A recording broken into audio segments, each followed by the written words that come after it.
Today, our way of life has changed, as if from a plot from the Twilight Zone. Society, as we know it, has been flipped upside down. Not from a war, not from famine, but from a disease. It has had many names over the duration of its reign over the human population, from coronavirus disease 2019, COVID-19 for short, or 2019 novel coronavirus, or to its latest rename, Severe Acute Respiratory Syndrome, or SARS-CoV-2. The outbreak first began in Wuhan, China at the end of 2019. The origination of the virus is still unclear, whether it was from people dining on the delicious delicacy of yummy bat soup,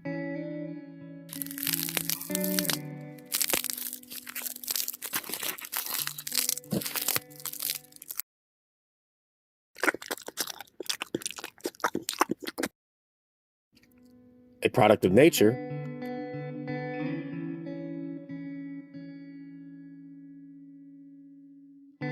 or being bioengineered in China's level 4 super laboratory that works with the most deadly of pathogens.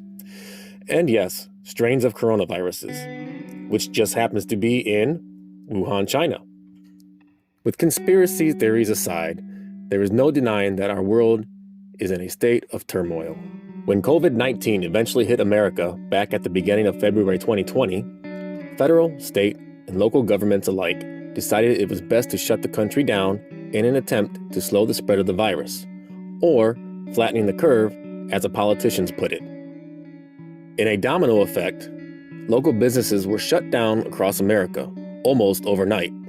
One state seemed to follow the other's lead, shutting down places where people gathered in masses. Businesses the government deemed non-essential, like taverns, tattoo parlors, pool halls, dentist offices, because who needs clean teeth during a pandemic, right? These are just a few of the examples of businesses affected by the shutdown. Schools and restaurants soon fell into this category and had to modify their services in order to sustain some sort of revenue, while others were not so fortunate.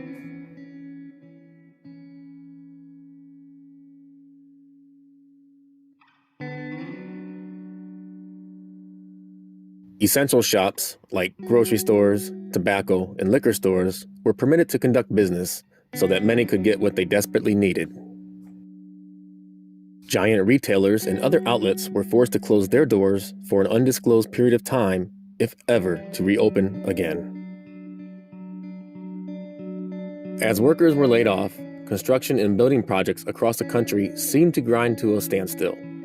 Some projects were able to remain, just at a slower pace, while in some cases, the projects themselves were completely abandoned.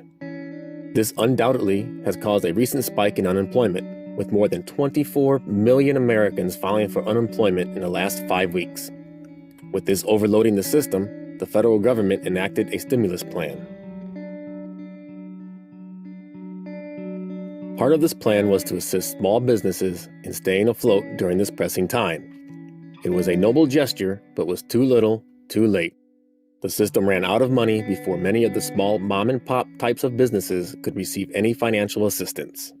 Through loopholes, larger, publicly traded corporations, such as Ruth's Steakhouse and Steak and Shake, just to name a couple, were able to take advantage and claim money that was meant for the small businesses. Those two businesses later gave the money back, only after boycotts and receiving public backlash.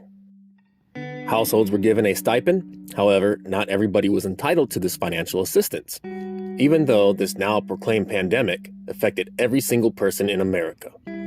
By the time this money was voted on and distributed, with payments still pending today for people needing it the most, like our veterans, the elderly, and people on Social Security. Households were already behind on car payments, mortgages, and other bills. To this day, I still don't know why, but toilet paper became a scarce resource. Now, Congress is working to inject another, more permanent stimulus package back into America.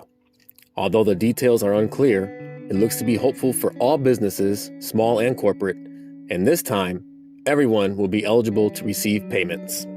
With all these financial handouts being distributed, kind of makes you wonder where all this money is coming from. With businesses closing and workers no longer employed, the stock market has been taking a fall. For the first time in a very long time, Americans are feeling relief at the gas pump.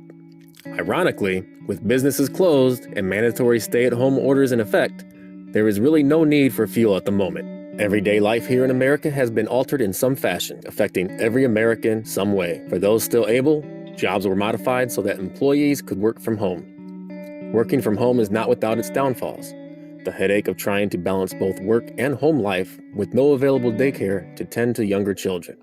For those that were in the process of buying a home when this shutdown went into effect, lenders raised credit scores and other requirements, thus now leaving once qualified home buyers no longer qualified for purchase.